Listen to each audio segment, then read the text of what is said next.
નમસ્કાર, હું છું આપની સાથે હિરલ મહેતા। ગાંધીનગરથી સમાચાર। આજથી ગુજરાત વિધાનસભાના બજેટ સત્રનો પ્રારંભ। બપોરે 12 વાગે રાજ્યપાલના સંબોધનથી સત્રની શરૂઆત થશે। તો આજે વિધાનસભાના ઉપાધ્યક્ષ પદ માટેની ચૂંટણી પણ યોજાશે।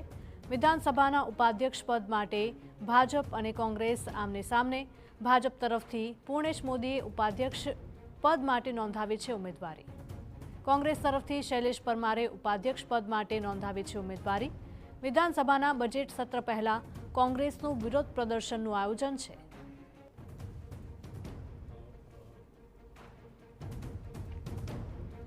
વિધાનસભા સત્ર શરૂ થતા પહેલા ભાજપ પક્ષની મહત્વપૂર્ણ બેઠક યોજાઈ। 10 વાગે બેઠક યોજાઈ। સીએમ ભૂપેન્દ્ર પટેલ તથા પ્રદેશ અધ્યક્ષ જગદીશ પંચાલની અધ્યક્ષતામાં આ બેઠક। વિધાનસભા સત્ર દરમિયાન ભાજપની રણનીતિ અંગે ચર્ચા થશે।